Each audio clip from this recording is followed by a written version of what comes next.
નમસ્કાર વિદ્યાર્થી મિત્રો, એસએન વિદ્યાલય દ્વારા શરૂ કરેલા ઈ લર્નિંગ પ્રોગ્રામમાં ફરી તમારું હાર્દિક સ્વાગત છે.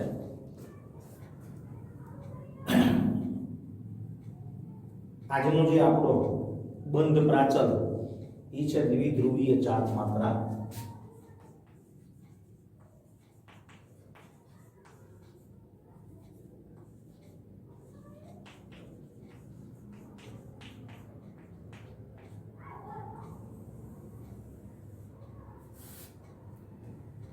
દ્વિધ્રુવીય ચાર્જ માત્રા. તો દ્વિધ્રુવીય ચાર્જ માત્રા એ બંધની ધ્રુવીયતાનું એક માપ છે. જ્યારે બે જુદી જુદી વિદ્યુત ઋણતા ધરાવતા પરમાણુઓ વચ્ચે રાસાયણિક બંધ બનેલો હોય ત્યારે આ જુદી જુદી વિદ્યુત ઋણતા ધરાવતા પરમાણુઓ વચ્ચે રહેલો બંધ એ ધ્રુવીય બંધ કહેવાય છે. કારણ કે આમાં જે પરમાણુની વિદ્યુત ઋણતા વધારે હોય, બંધનું ઇલેક્ટ્રોન યુગ્મ ઈ પરમાણુ તરફ આકર્ષાયેલું હોય. અને આ જે ઘટના છે ઈ ઘટનાને આપણે ધ્રુવીભવન તરીકે ઓળખીએ છીએ. અને આવી ધ્રુવીભવનની ઘટનાના કારણે એવો અણુ ઈ દ્વિધ્રુવીય ચાર્જ માત્રા ધરાવે છે. ટૂંકમાં જુદી જુદી વિદ્યુત ઋણતા ધરાવતા પરમાણુઓથી જ્યારે અણુ બનેલો હોય ત્યારે એવા અણુની અંદર પરમાણુઓ વચ્ચે રહેલો બંધ ધ્રુવીય હોય છે અને એના લીધે એવો અણુ દ્વિધ્રુવીય ચાર્જ માત્રા ધરાવે છે.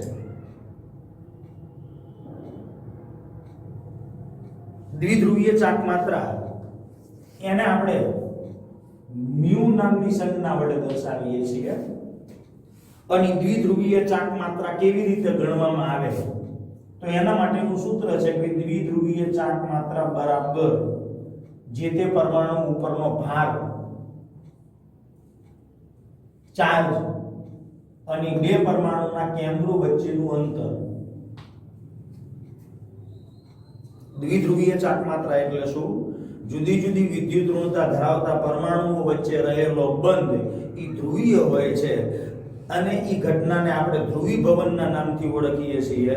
અને ધ્રુવીભવનના લીધે ઈ અણુ દ્વિધ્રુવીય ચાર્જ માત્રા દર્શાવે છે. દ્વિધ્રુવીય ચાર્જ માત્રાને આપણે મ્યુ નામની સંજ્ઞા વડે દર્શાવીએ છીએ. અને દ્વિધ્રુવીય ચાર્જ માત્રાનું મૂલ્ય જો આપણે મેળવવું હોય તો એનું સૂત્ર છે કે ભાઈ મ્યુ બરાબર જે તે પરમાણુ ઉપરનો ચાર્જ અને ઈ અણુમાં રહેલા પરમાણુઓના કેન્દ્રો વચ્ચેનું અંતર.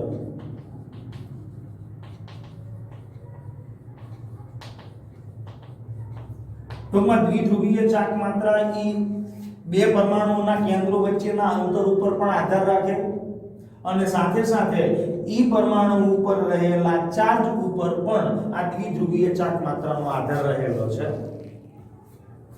આ દ્વિધ્રુવીય ચાર્જ માત્રાને ડીબાઈ નામના એકમની અંદર દર્શાવવામાં આવે છે,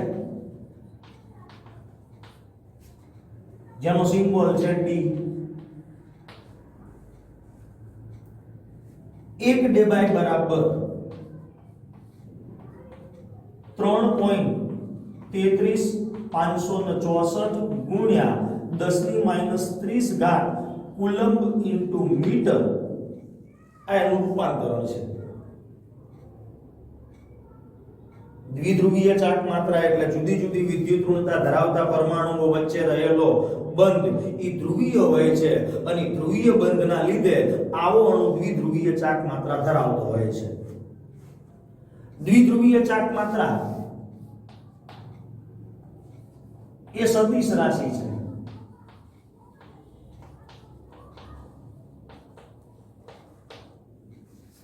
દ્વિધ્રુવીય ચાર્જ માત્રા એ સદિશ રાશિ છે.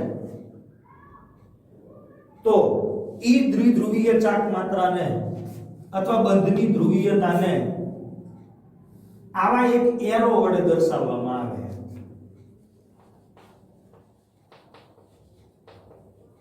દાખલા તરીકે હાઇડ્રોજન ફ્લોરાઇડ નામનું અણુ છે જેમાં હાઇડ્રોજન કરતા ફ્લોરિનની વિદ્યુત ઋણતા વધુ છે એટલે એના ઉપર આંશિક ઋણ વીજભાર આવે, હાઇડ્રોજન ઉપર આંશિક ધન વીજભાર આવે.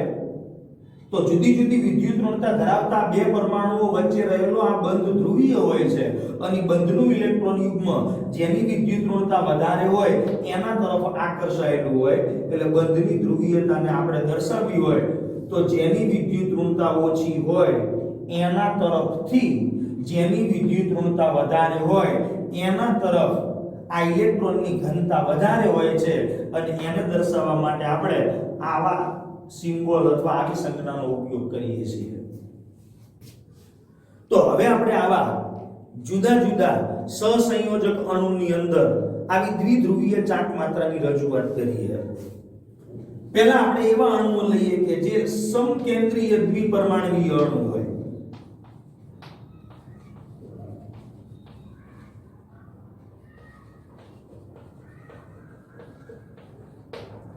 એટલે બે સમાન પ્રકારના પરમાણુઓ ભેગા થઈ અને દ્વિપરમાણુય અણુ બનેલો હોય. દાખલા તરીકે H2 Cl2 Br2 F2. તો જ્યારે બે પરમાણુઓ સમાન હોય ત્યારે સમાન પરમાણુઓ વચ્ચે રહેલો સહસંયોજક બંધ એ ધ્રુવીય હોતો નથી કારણ કે બે પરમાણુની વિદ્યુત ઋણતા સરખી હોય. તો આવો જે અણુ છે ઈ અણુ માટે દ્વિધ્રુવીય ચાક માત્રાનું મૂલ્ય શૂન્ય હોય છે અને જે અણુ માટે દ્વિધ્રુવીય ચાક માત્રાનું મૂલ્ય શૂન્ય હોય એવા અણુને આપણે અધ્રુવીય અણુ તરીકે ઓળખીએ છીએ. તો આવા બધા સમકેન્દ્રીય દ્વિપરમાણુય અણુ જે અધ્રુવીય અણુ છે જેની દ્વિધ્રુવીય ચાક માત્રાનું મૂલ્ય શૂન્ય હોય છે. પણ વિષમ કેન્દ્રીય દ્વિપરમાણુય અણુ હોય એટલે જુદા જુદા પરમાણુઓ વિદ્યુત ઋણતાનો તફાવત ધરાવતા આવા પરમાણુઓથી બનેલો દ્વિપરમાણુય અણુ.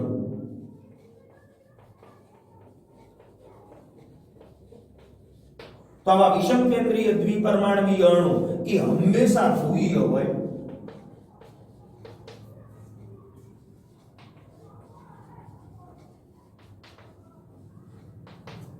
અને એની દ્વિધ્રુવીય ચાક માત્રા એનું મૂલ્ય શૂન્ય હોતું નથી.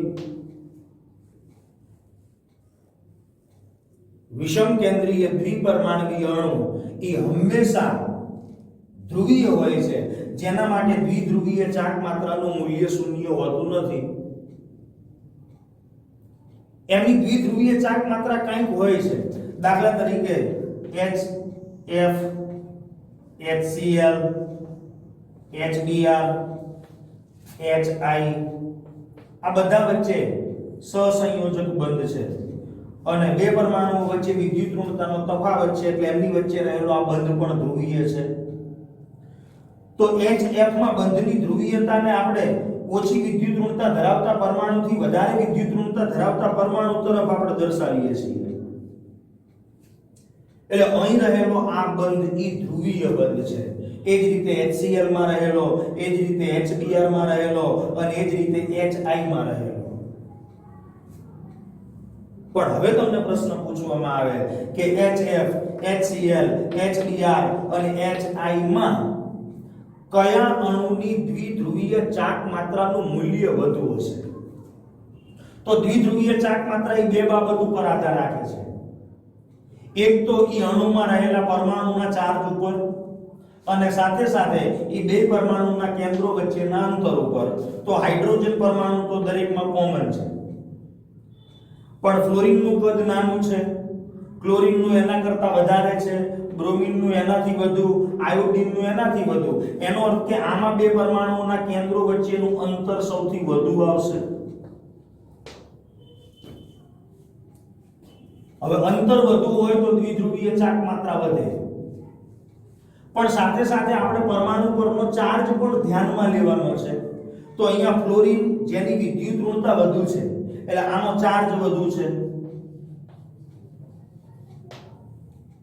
તો જ્યારે આવો પ્રશ્ન આવે તો એ દરમિયાન આપણે અંતરની સરખામણીમાં ચાર્જને મહત્વ વધારે આપીશું અને એટલે જ HF ની દ્વિધ્રુવીય ચાક માત્રાનું મૂલ્ય એ સૌથી વધુ હોય.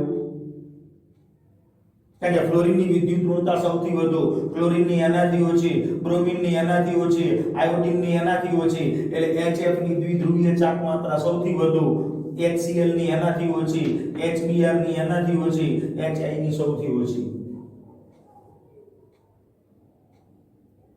તો આવા વિષમ કેન્દ્રીય દ્વિપરમાણુય અણુ કે જેમાં રહેલા પરમાણુઓ જે વિદ્યુત ઋણતાનો તફાવત ધરાવતા હોય છે, એટલે એમની વચ્ચે રહેલો બંધ ધ્રુવીય હોય છે અને એને પરિણામે આવા અણુઓ દ્વિધ્રુવીય ચાક માત્રા દર્શાવતા હોય. તો એવા અણુઓ માટે દ્વિધ્રુવીય ચાક માત્રાનું મૂલ્ય શૂન્ય હોતું નથી, એટલે કે mu is not equal to 0.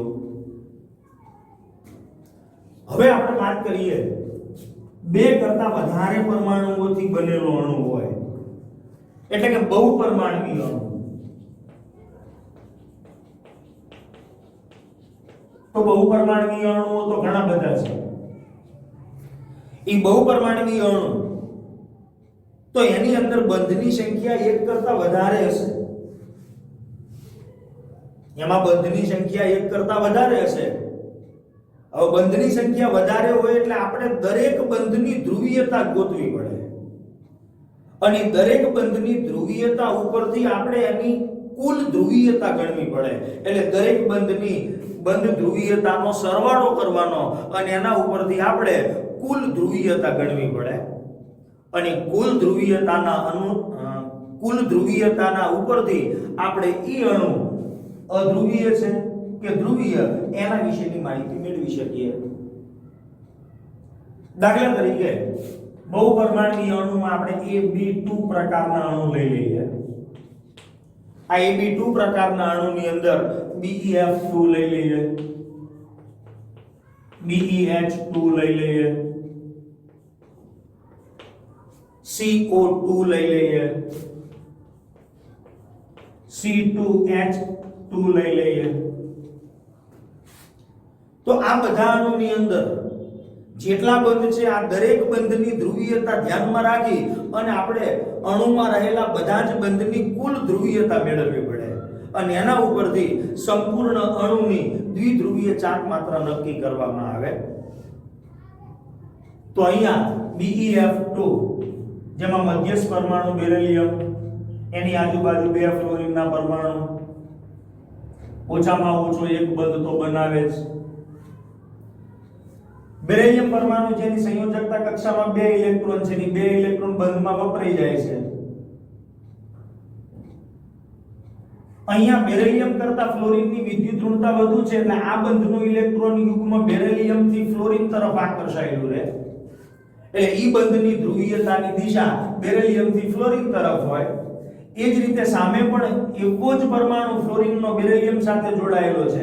આ બંધની ધ્રુવીયતા બેરિલિયમ થી આ ફ્લોરિન તરફ હોય એટલે પરિણામી અસર શૂન્ય થઈ જાય. પરિણામે આવા અણુની દ્વિધ્રુવીય ચાક માત્રાનું મૂલ્ય એ આપણને શૂન્ય મળે. એવી જ રીતે આપણને BeH2 ની અંદર જોવા મળે. તો BeH2 માં મધ્યસ્થ પરમાણુ બેરિલિયમ, 2 હાઇડ્રોજન. અહીંયા હાઇડ્રોજન કરતા બેરિલિયમની વિદ્યુત ઋણતા વધુ, હાઇડ્રોજન કરતા બેરિલિયમની વિદ્યુત ઋણતા વધુ. એટલે આ બંધની ધ્રુવીયતા આમ દર્શાવવામાં આવે, આ બંધની ધ્રુવીયતા આમ દર્શાવવામાં આવે એટલે પરિણામી અસર શૂન્ય થઈ જાય. માટે આ અણુની દ્વિધ્રુવીય ચાક માત્રા પણ 0. એ જ રીતે CO2 હોય તો CO2 ની અંદર કાર્બન ઓક્સિજન વચ્ચે દ્વિબંધ હોય જે આપણે જાણીએ છીએ આગળ સંસ્પંદન બંધારણો દોર્યા છે. કાર્બન કરતા ઓક્સિજનની વિદ્યુત ઋણતા વધુ એટલે આ બંધની ધ્રુવીયતા ઓક્સિજન તરફ હોય. આ બંધની ધ્રુવીયતા પણ ઓછા વિદ્યુત ઋણથી વધારે વિદ્યુત ઋણ ઓક્સિજન તરફ હોય. પરિણામી અસર શૂન્ય થઈ જાય. માટે આની દ્વિધ્રુવીય ચાક માત્રા પણ શૂન્ય. તો આ જે અણુઓ છે એ બહુપરમાણુય અણુઓની અંદર રહેલા બધા જ બંધની ધ્રુવીયતાનો સરવાળો કરી અને કુલ ધ્રુવીયતા ગણવામાં આવે અને કુલ ધ્રુવીયતા ઉપરથી આપણે ઈ અણુ અધ્રુવીય છે કે ધ્રુવીય નક્કી કરી શકીએ. અહીં રહેલા આ બધા જ અણુ સંમિત છે અને મધ્યસ્થ પરમાણુની આજુબાજુ જે ગોઠવાયેલા પરમાણુઓ છે ઈ પરમાણુઓ સમાન છે અને એને પરિણામે એમની દ્વિધ્રુવીય ચાક માત્રાનું મૂલ્ય શૂન્ય થાય છે અને દ્વિધ્રુવીય ચાક માત્રા શૂન્ય છે માટે આવા અણુઓ ઈ અધ્રુવીય હોય છે.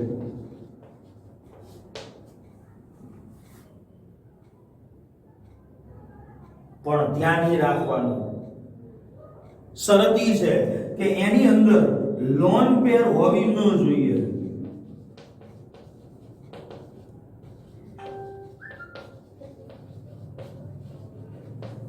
જો લોન પેર હોય તો એવા અણુઓ ધ્રુવીય થઈ જશે. 90% કેસની અંદર જો લોન પેર રહેલી હોય પરમાણુ ઉપર તો એવા સંજોગોમાં એવા અણુઓ અધ્રુવીય રહેવાના બદલે ધ્રુવીય હોય છે. દાખલા તરીકે H2O, H2S, ઓક્સિજન પરમાણુ એ મધ્યસ્થ પરમાણુ, એની સાથે બે હાઇડ્રોજનના પરમાણુ, યાદ છે ને?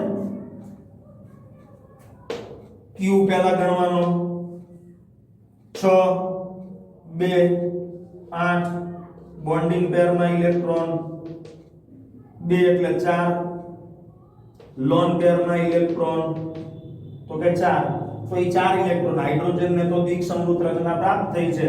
ઓક્સિજન પરમાણુ પાસે 4 ઇલેક્ટ્રોન પડ્યા રહેશે. તો અહીંયા ઓક્સિજન પરમાણુ પાસે 2 લોન પેર છે. તો લોન પેર ઈ પણ બંધની ધ્રુવીયતા દર્શાવવામાં ઉપયોગી બને. એટલે પરમાણુથી લોન પેર તરફ બંધની ધ્રુવીયતા આમ દર્શાવવામાં આવે. હાઇડ્રોજન કરતા ઓક્સિજનની વિદ્યુત ઋણતા વધુ એટલે આ બંધની ધ્રુવીયતા આમ દર્શાવવામાં આવે. તો અહીંયા બધી જ બંધની ધ્રુવીયતા એક તરફ એકત્રિત થાય છે. એટલે આવા અણુની અંદર દ્વિધ્રુવીય ચાક માત્રાનું મૂલ્ય શૂન્ય હોતું નથી. તો પાણી માટે દ્વિધ્રુવીય ચાક માત્રા is not equal to 0. એનો અર્થ કે પાણીનો અણુ ઈ ધ્રુવીય છે. આમાં તો પરિણામી અસર શૂન્ય થઈ જતી. પરસ્પર વિરુદ્ધ દિશાની અંદર દ્વિધ્રુવીય બંધની ધ્રુવીયતા સંકળાયેલી હતી. જ્યારે આની અંદર આ બંધની ધ્રુવીયતા ઓક્સિજન તરફ, આ બંધની ધ્રુવીયતા હાઇડ્રોજન થી ઓક્સિજન તરફ, લોન પેરના ઇલેક્ટ્રોન છે એ પણ બંધ ઇલેક્ટ્રોન પરમાણુથી અબંધકારક ઇલેક્ટ્રોન યુગ્મ તરફ. તો એને પરિણામે આની દ્વિધ્રુવીય ચાક માત્રા શૂન્ય હોતી નથી. એવી જ રીતે H2S ની અંદર તો સલ્ફર એની સાથે બે હાઇડ્રોજનના પરમાણુ, પહેલા આપણે Q ગણી લઈએ. સલ્ફર 6 2 8 બોન્ડિંગ પેરના ઇલેક્ટ્રોન, બે હાઇડ્રોજન પરમાણુ એટલે બે બંધ, 4 ઇલેક્ટ્રોન, લોન પેરના ઇલેક્ટ્રોન ઈ થશે 4. તો એમાં પણ સલ્ફર પાસે બે લોન પેર પડી રહેશે. તો આ બંધની ધ્રુવીયતા આ લોન પેર તરફ પરમાણુથી હાઇડ્રોજન કરતા સલ્ફરની વિદ્યુત ઋણતા વધુ. તો આની દ્વિધ્રુવીય ચાક માત્રાનું મૂલ્ય પણ કંઈક હોય છે. એટલે કે μ is not equal to 0. એનો અર્થ કે આ અણુ ઈ પણ ધ્રુવીય અણુ છે. તો આ પણ Eb2 પ્રકારના જ અણુઓ છે, પણ આ બધા છે ઈ અધ્રુવીય છે. જ્યારે H2O H2S ઈ ધ્રુવીય અણુ છે. કારણ કે લોન પેર ન હોય તો જ ઈ અણુ અધ્રુવીય બને. પણ જો લોન પેર આવેલી હોય તો એવા સંજોગોમાં ઈ અણુ અધ્રુવીય રહેવાના બદલે ધ્રુવીય બને છે. એ જ રીતે Ab3 પ્રકારના અણુની આપણે વાત કરીએ તો Ab3 પ્રકારના અણુ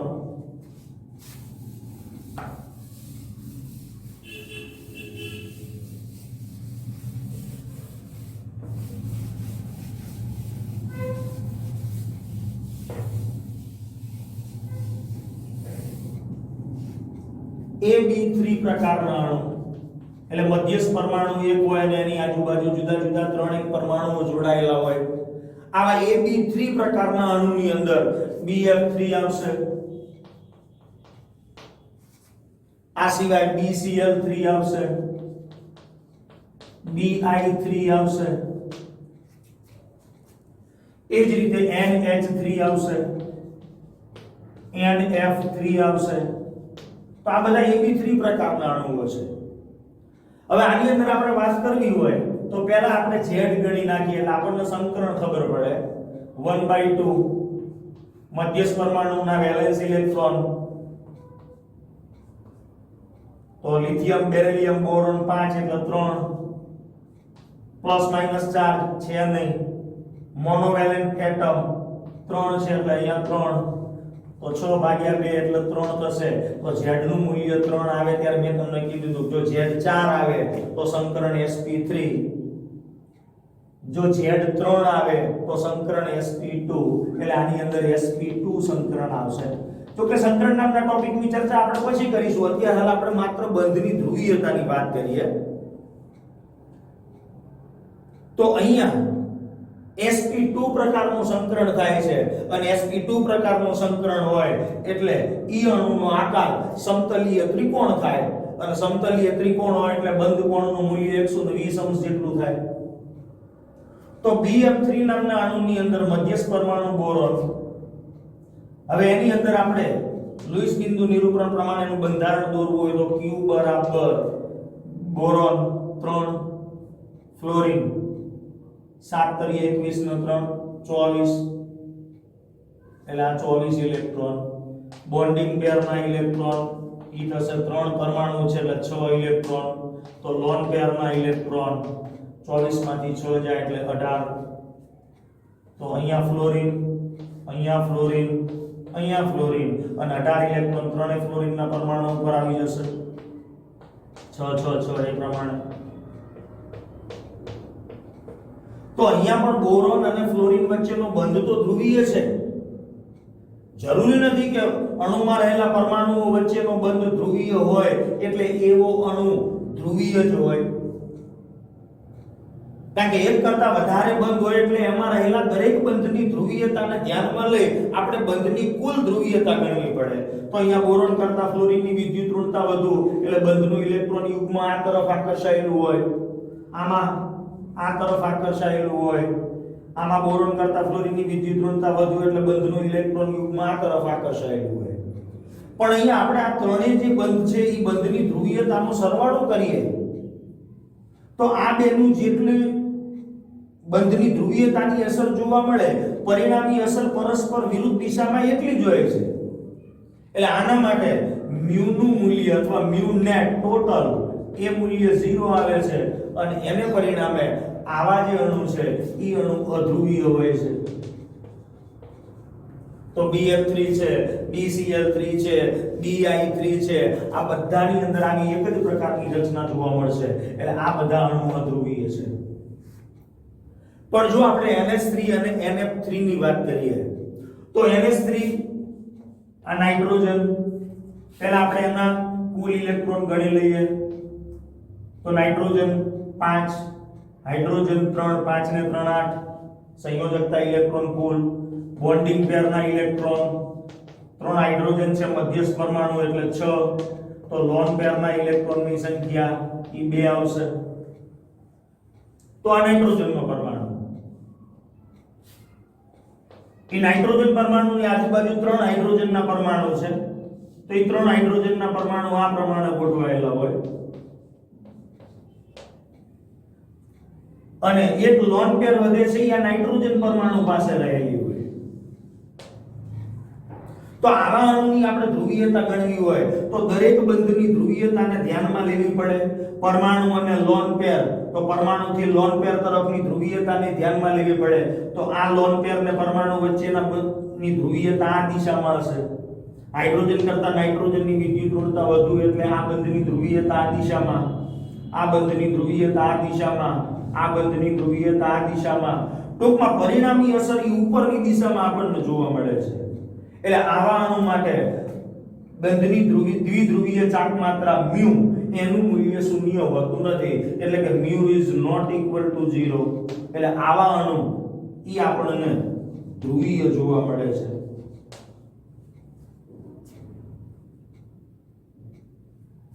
જો આપણે સંકરણની વાત કરવી હોય તો આની અંદર સંકરણ કયા પ્રકારનું હોય તો કે 1/2 મધ્યસ્થ પરમાણુના વેલેન્સ ઇલેક્ટ્રોન તો કે 5, મોનોવેલેન્ટ પરમાણુઓ 3 તો 5 3 8 ભાગ્યા 2 4 થાય. 4 આવે એટલે સંકરણ sp3 હોય. હવે સંકરણ sp3 હોય એટલે અણુનો આકાર સમચતુષ્ફલકીય હોય. પણ અહીંયા આપણે જે 4 ગણીએ છીએ એની અંદર આ લોન પેરના ઇલેક્ટ્રોન આવી જાય છે.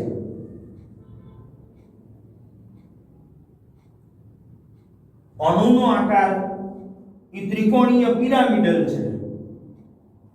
જ્યારે એમાં રહેલા ઇલેક્ટ્રોન યુગ્મની ગોઠવણીનો આકાર કે તો ઈ આપણને સમચતુષ્ફલકીય જોવા મળે. તો આવા અણુના આકાર અને બંધના ઇલેક્ટ્રોન યુગ્મની ગોઠવણીના આકારનો ટોપિક આગળ આવે જ છે. અત્યારે હાલ પૂરતી આપણે ચર્ચા કરીએ છીએ દ્વિધ્રુવીય ચાક માત્રાની. તો આ અણુ છે ઈ ધ્રુવીય છે અને ધ્રુવીય અણુ હોય તો એના માટે દ્વિધ્રુવીય ચાક માત્રાનું મૂલ્ય શૂન્ય હોતું નથી. હવે એ જ રીતે NF3 ની વાત કરીએ તો નાઇટ્રોજન, ફ્લોરિન, ફ્લોરિન, ફ્લોરિન આ જ પ્રમાણે થશે. એમાં પણ નાઇટ્રોજન પાસે એક લોન પેર. તો આ બંધની ધ્રુવીયતા છે એ નાઇટ્રોજન થી અબંધકારક ઇલેક્ટ્રોન યુગ્મ તરફ. નાઇટ્રોજન કરતા ફ્લોરિનની વિદ્યુત ઋણતા વધુ એટલે આ બંધની ધ્રુવીયતા આ દિશામાં, આ બંધની ધ્રુવીયતા આ દિશામાં, આ બંધની ધ્રુવીયતા આ દિશામાં. પણ અહીંયા પરસ્પર વિરુદ્ધ દિશામાં બંધની ધ્રુવીયતા છે એટલે આની સરખામણીમાં કેટલીક ધ્રુવીયતાની અસર નાબૂદ થઈ જશે. એટલે આના કરતા આની દ્વિધ્રુવીય ચાક માત્રા તો ઓછી જશે. તો NH3 અને NF3 માં NH3 ના NH3 અણુની દ્વિધ્રુવીય ચાક માત્રાનું મૂલ્ય એ NF3 અણુની દ્વિધ્રુવીય ચાક માત્રાના મૂલ્ય કરતા વધારે હોય છે. કારણ તો કે અહીંયા બંધની બધી જ ધ્રુવીયતા નાઇટ્રોજન પરમાણુ ઉપર કેન્દ્રિત થાય છે. જ્યારે અહીંયા નાઇટ્રોજન પરમાણુથી ફ્લોરિન તરફ એટલે બંધની ધ્રુવીયતા જુદી જુદી દિશાઓની અંદર વહેંચાઈ જાય છે અને એને પરિણામે NF3 ની દ્વિધ્રુવીય ચાક માત્રા એ NH3 અણુની દ્વિધ્રુવીય ચાક માત્રા કરતા ઓછી હોય છે. બુકની અંદર આપેલું છે કે NH3 અણુની દ્વિધ્રુવીય ચાક માત્રા એ 1.47 ડેબાય છે, જ્યારે એની સરખામણીમાં NF3 અણુની દ્વિધ્રુવીય ચાક માત્રા એ 0.23 ડેબાય છે. તો નાઇટ્રોજન કરતા ફ્લોરિનની વિદ્યુત ઋણતા વધુ છે, છતાં પણ NH3 ની સરખામણીમાં NF3 ના અણુની દ્વિધ્રુવીય ચાક માત્રાનું મૂલ્ય ઓછું છે અને એના માટે જવાબદાર આ જુદા જુદા બંધની ધ્રુવીયતાનો સરવાળો છે. એટલે કે કુલ ધ્રુવીયતા અહીંયા એક જ દિશામાં હોય છે અને એટલે જ NH3 ની દ્વિધ્રુવીય ચાક માત્રા NF3 અણુની દ્વિધ્રુવીય ચાક માત્રા કરતા વધારે હોય. તો આ થઈ વાત AB3 પ્રકારના અણુની. હવે આપણે વાત કરીએ AB4 પ્રકારના અણુ. તો AB4 પ્રકારના અણુની આપણે વાત કરીએ.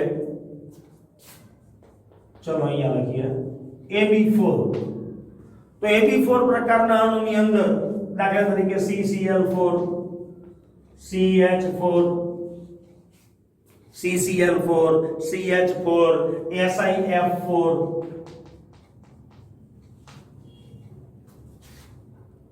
હવે આની અંદર આપણે સંકરણ નક્કી કરવું છે. તો સંકરણ નક્કી કરવું હોય તો કેવી રીતે? તો કે પહેલા Z ગણવાનો 1/2 કૌંસમાં મધ્યસ્થ પરમાણુના valence electron 4 plus minus charge છે નહીં, મોનોવેલેન્ટ એટમ 4 8/2 4 Z નું મૂલ્ય 4 આવે એટલે સંકરણ sp3 હોય. તો ઈ sp3 પ્રકારના સંકરણની અંદર CCl4 નામના અણુની અંદર અણુનું સંકરણ sp3 છે એટલે અણુનો આકાર સમચતુષ્ફલકીય થશે. તો આ કાર્બન એની સાથે 4 ક્લોરીનના પરમાણુઓ જોડાયેલા છે.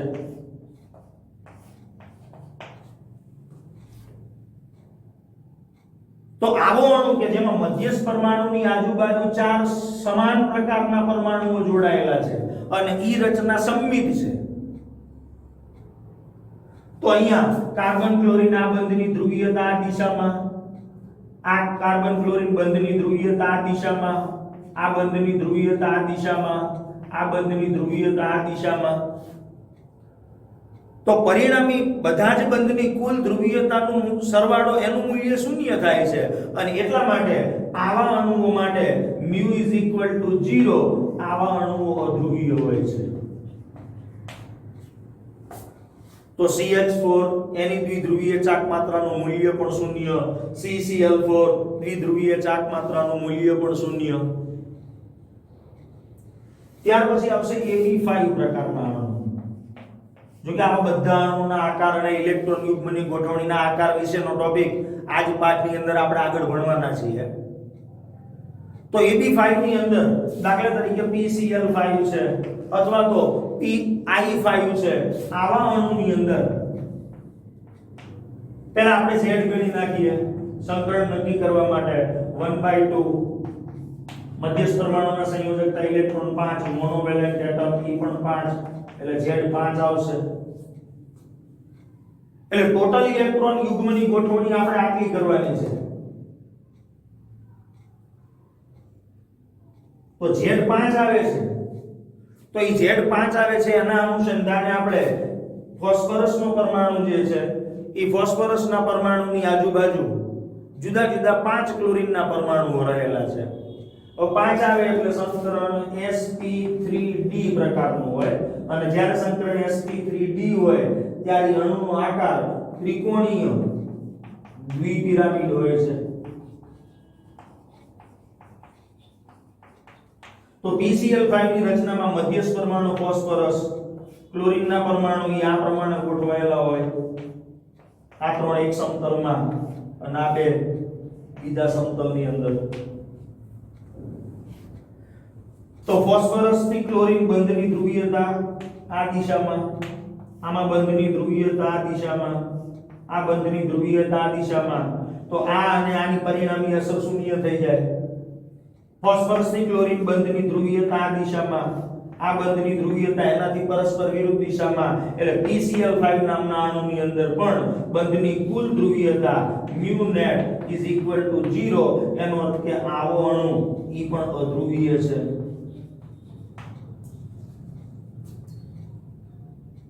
એ જ રીતે AB6 પ્રકારનો અણુ આવે તો AB6 માં ઉદાહરણ છે SF6.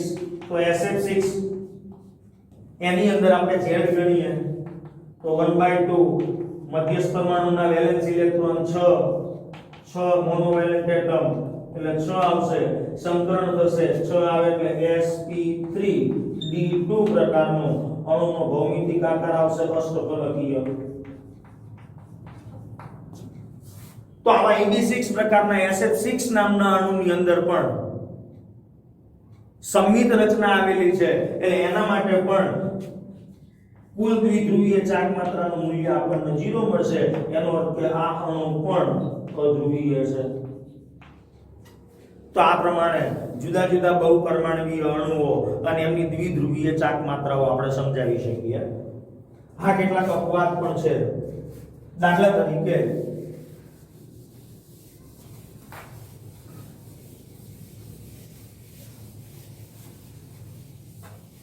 XeF2 અને XeF4 નામના અણુની આપણે વાત કરીએ. XeF2 અને XeF4. તો પહેલા આપણે Z ગણી લઈએ. તો Z ગણીએ એટલે 1/2 સંયોજકતા ઇલેક્ટ્રોન 8, મોનોવેલેન્ટ એટમ 2, 5 આવે એટલે સંકરણ કયું હોય તો કે sp3d. અણુનો આકાર ત્રિકોણીય પિરામિડલ. આ અણુનો જે આકાર આવશે એ ત્રિકોણીય પિરામિડલ થશે, પણ ઇલેક્ટ્રોન યુગ્મની ગોઠવણીનો આકાર.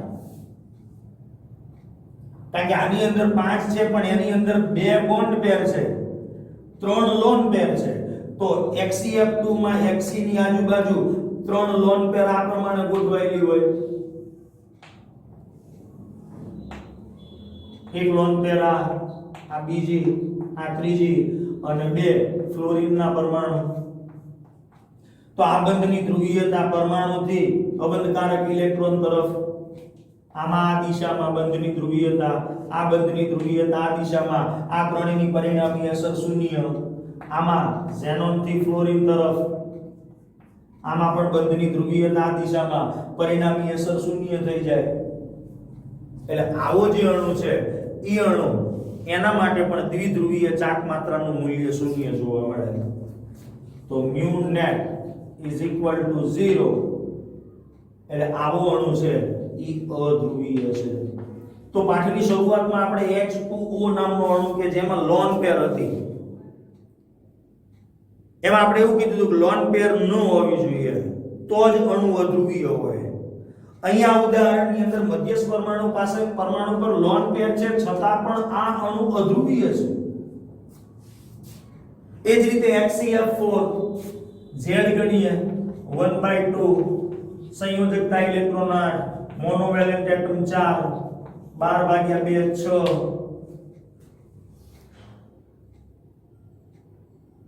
તો સંકરણ આવશે sp3d2 પ્રકારનું. sp3d2 પ્રકારનું હોય એટલે અણુનો આકાર અષ્ટફલકી આવશે. એટલે ઈ આકાર ઇલેક્ટ્રોન યુગ્મની ગોઠવણીના અનુસંધાને છે. આ ઝેનોન હવે 6 છે, એમાંથી 4 પરમાણુ ગોઠવાયેલા એટલે 4 બોન્ડિંગ પેર છે, 2 લોન પેર. તો 4 જે બોન્ડિંગ પેર છે એમાં ફ્લોરિનના પરમાણુ આ પ્રમાણે ગોઠવાયેલા હોય. જ્યારે આની પાસે લોન પેર છે એ આ દિશામાં ગોઠવાયેલી હોય આ પ્રમાણે.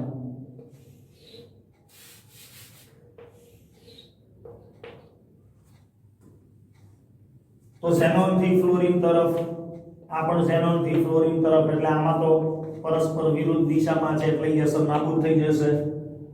આ લોન પેર બંધની ધ્રુવીયતા આ દિશામાં, આ બંધની ધ્રુવીયતા આ દિશામાં. તો અહીંયા મધ્યસ્થ પરમાણુ પાસે લોન પેર હોવા છતાં પણ આ અણુ માટે મ્યુ નેટ કુલ દ્વિધ્રુવીયતાનું મૂલ્ય એ આપણને શૂન્ય જોવા મળે છે. એનો અર્થ કે આવા અણુ પણ અધ્રુવીય હોય છે. તો આ પ્રમાણે દ્વિધ્રુવીય ચાક માત્રા ઈ બંધની ધ્રુવીયતા ઉપરથી આવા બહુપરમાણવીય અણુઓની અંદર ગણવામાં આવે છે. તો દ્વિધ્રુવીય ચાક માત્રાની કેટલીક અગત્યતા. પહેલી અગત્યતા, દ્વિધ્રુવીય ચાક માત્રાના મૂલ્ય ઉપરથી આપણે અણુની ધ્રુવીયતા નક્કી કરી શકીએ કે ભાઈ અણુ ધ્રુવીય છે કે અધ્રુવીય. જો દ્વિધ્રુવીય ચાક માત્રાનું મૂલ્ય શૂન્ય હોય તો એવો અણુ અધ્રુવીય, અને જે અણુ માટે દ્વિધ્રુવીય ચાક માત્રાનું મૂલ્ય શૂન્ય ન હોય આવો અણુ ધ્રુવીય. CO2 CS2 જેવા અણુઓ રેખીય છે અને એના માટે દ્વિધ્રુવીય ચાક માત્રાનું મૂલ્ય શૂન્ય છે, માટે આવા અણુઓ એ અધ્રુવીય છે. જ્યારે H2O માટે મ્યુ નેટ એટલે કે બંધની કુલ ધ્રુવીયતા is not equal to 0, માટે પાણીનો અણુ ઈ ધ્રુવીય છે. ત્રીજું, સહસંયોજક સંયોજનની અંદર આયનીય લક્ષણ કેટલા ટકા છે એ જાણવા માટે પણ આ દ્વિધ્રુવીય ચાક માત્રા ઉપયોગી બને છે, જેની ચર્ચા આપણે આગળના વિડિયોની અંદર કરીશું. ચોથું, બે કે બે કરતા વધારે બંધ ધરાવતા હોય આવા અણુની દ્વિધ્રુવીય ચાક માત્રા શૂન્ય કેમ થાય છે એ આપણે જાણી શકીએ. દાખલા તરીકે CO2 ની દ્વિધ્રુવીય ચાક માત્રા શૂન્ય છે, પણ કેમ? તો કે એની અંદર બંધની ધ્રુવીયતા પરસ્પર વિરુદ્ધ દિશામાં હોય છે, પરિણામી અસર શૂન્ય હોય એટલે કુલ બંધની ધ્રુવીયતા એનું મૂલ્ય 0 થાય. એ જ રીતે BF3 માં તો બે દિશાની અંદર જે બંધની ધ્રુવીયતા હોય એટલી જ પરિણામી અસર ઉપરની દિશામાં હોય એટલે BF3 ની અંદર પણ દ્વિધ્રુવીય ચાક માત્રાનું મૂલ્ય શૂન્ય હોય. પણ પાણીની અંદર દ્વિધ્રુવીય ચાક માત્રાનું મૂલ્ય શૂન્ય હોતું નથી. અને છેલ્લી એક ખાસ અગત્ય, આપણે ઓર્ગેનિક કેમિસ્ટ્રીની અંદર સીસ અને ટ્રાન્સ નામના સમઘટકો આવશે. તો અહીંયા તમારી બુકની અંદર એવું આપેલું છે કે ભાઈ સીસ સમઘટક હોય એની દ્વિધ્રુવીય ચાક માત્રા એ ટ્રાન્સ સમઘટક કરતા વધારે હોય છે. ટૂંકમાં સીસ અને ટ્રાન્સ સમઘટકની દ્વિધ્રુવીય ચાક માત્રાનું મૂલ્ય પણ આપણે સીસ અને ટ્રાન્સ આ બેમાંથી કોની દ્વિધ્રુવીય ચાક માત્રાનું મૂલ્ય વધારે છે એ આપણે આ બંધની ધ્રુવીયતા ઉપરથી નક્કી કરી શકીએ. દાખલા તરીકે આવું એક ઉદાહરણ આપેલું છે કે જેમાં આ કાર્બન પરમાણુ ઉપર અહીંયા હાઇડ્રોજન, અહીંયા ક્લોરીન, આ કાર્બન પરમાણુ ઉપર અહીંયા ક્લોરીન, અહીંયા હાઇડ્રોજન, અને બીજું એક ઉદાહરણ આવું આપેલું છે, બે હાઇડ્રોજન પરમાણુ આ પ્રમાણે અને ક્લોરીનના પરમાણુ આ પ્રમાણે. તો પહેલા તો આપણે સીસ અને ટ્રાન્સ સમઘટકો કોને આપણે કહીએ છીએ? તો કે દ્વિબંધથી જોડાયેલા કાર્બન પરમાણુ ઉપરના જે બે સમાન પરમાણુઓ છે, દ્વિબંધથી જોડાયેલા બંને કાર્બન પરમાણુ ઉપર રહેલા સમાન પરમાણુઓ જો આ દ્વિબંધની સામસામેની દિશામાં આવેલા હોય તો એવા સમઘટકને ટ્રાન્સ કહેવાય. અને દ્વિબંધથી જોડાયેલા કાર્બન પરમાણુ ઉપર રહેલા સમાન પરમાણુઓ જો દ્વિબંધની એક જ દિશામાં આવેલા હોય તો આપણે એને સીસ સમઘટક કહીશું. તો આની સરખામણીમાં આ બંધની દ્વિધ્રુવીય ચાક માત્રા વધુ છે. એટલે બુકમાં લખેલું છે કે ભાઈ સીસ સમઘટકની દ્વિધ્રુવીય ચાક માત્રા એ ટ્રાન્સ સમઘટક કરતા વધુ છે. શા માટે? તો આપણે જોઈએ બંધની ધ્રુવીયતાના અનુસંધાને હાઇડ્રોજન કરતા કાર્બનની વિદ્યુત ઋણતા વધુ એટલે આ બંધની ધ્રુવીયતા આ દિશામાં, આ બંધની ધ્રુવીયતા આ દિશામાં, તો આ તો પરસ્પર વિરુદ્ધ દિશામાં એટલે તો એકબીજાને નાબૂદ કરશે.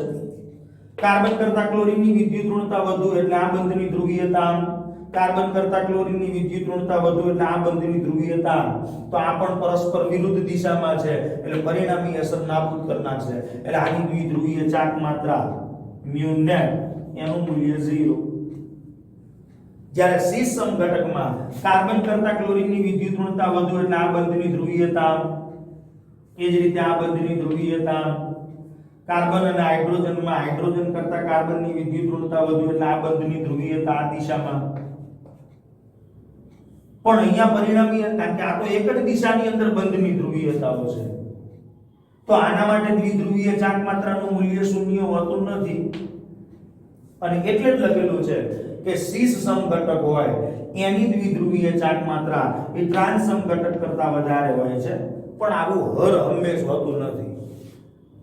આ ઉદાહરણમાં સીસની દ્વિધ્રુવીય ચાક માત્રા એ ટ્રાન્સ સમઘટક કરતા વધારે છે. પણ આપણે બીજું એક ઉદાહરણ લઈએ.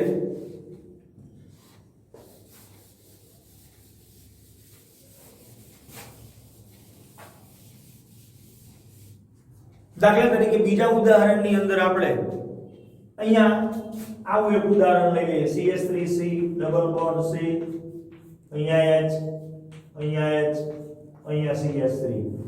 આવું એક ઉદાહરણ લઈ લઈએ.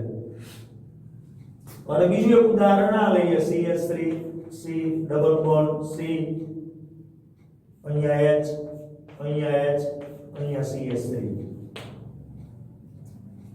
તો અહીંયા દ્વિબંધથી જોડાયેલા કાર્બન પરમાણુઓ ઉપર રહેલા સમાન પરમાણુ કે પરમાણુ સમૂહ એ દ્વિબંધની એક જ બાજુ છે એટલે આ સમઘટક સીસ છે. જ્યારે આની અંદર સમાન પરમાણુ કે પરમાણુ સમૂહ દ્વિબંધના કાર્બન સાથે જોડાયેલા એ પરસ્પર વિરુદ્ધ દિશામાં એટલે દ્વિબંધની સામસામે એટલે આને આપણે ટ્રાન્સ કહીશું. હવે આની અંદર ચેક કરીએ આપણે તો કે હાઇડ્રોજન કરતા કાર્બનની વિદ્યુત ઋણતા વધુ એટલે આ બંધની ધ્રુવીયતા આ દિશામાં. કાર્બન કાર્બન જ છે પણ દ્વિબંધ ધરાવતો જે કાર્બન હોય એની વિદ્યુત ઋણતા વધારે હોય એટલે આ બંધની ધ્રુવીયતા આ દિશામાં થશે. તો અહીંયા દ્વિધ્રુવીય ચાક માત્રા કારણ કે અહીંયા બંધ બધા સમાન નથી. ભલે પરસ્પર વિરુદ્ધ દિશામાં દ્વિધ્રુવીય ચાક માત્રાઓ છે પણ આ તો કાર્બન CH3 વચ્ચેનો બંધ છે, આ કાર્બન હાઇડ્રોજન વચ્ચેનો એટલે આની દ્વિધ્રુવીય ચાક માત્રા શૂન્ય હોતી નથી mu net. જ્યારે અહીંયા હાઇડ્રોજન કાર્બન આ બંધની ધ્રુવીયતા આ દિશામાં, આ બંધની ધ્રુવીયતા, તો બે સમાન બંધ છે પરસ્પર વિરુદ્ધ દિશામાં એકબીજાને નાબૂદ કરે. આ બંધની ધ્રુવીયતા આ દિશામાં, આ બંધની ધ્રુવીયતા આ દિશામાં તો એ પણ પરસ્પર વિરુદ્ધ દિશામાં છે એટલે આની દ્વિધ્રુવીય ચાક માત્રાનું મૂલ્ય શૂન્ય છે. તો ફરી પાછું સીસ સમઘટક એની દ્વિધ્રુવીય ચાક માત્રા એ ટ્રાન્સ સમઘટક કરતા આપણને વધારે જોવા મળે છે. પણ માની લો કે હવે હું એક એવું ઉદાહરણ લઉં કે જેની અંદર દ્વિધ્રુવીય ચાક માત્રાનું મૂલ્ય ટ્રાન્સ સમઘટકમાં સીસ સમઘટક કરતા વધારે હોય. દાખલા તરીકે આપણે આ ઉદાહરણની વાત કરીએ કે CH3C એની સાથે અહીંયા H ડબલ બંધ, એની સાથે અહીંયા હાઇડ્રોજન કાર્બન સાથે અને અહીંયા ક્લોરીન, આ ટ્રાન્સ સમઘટક છે. કારણ કે દ્વિબંધથી જોડાયેલા કાર્બન પર રહેલા સમાન પરમાણુ કે પરમાણુ સમૂહ દ્વિબંધની સામસામેની બાજુએ વિકર્ણીય સ્થાનમાં.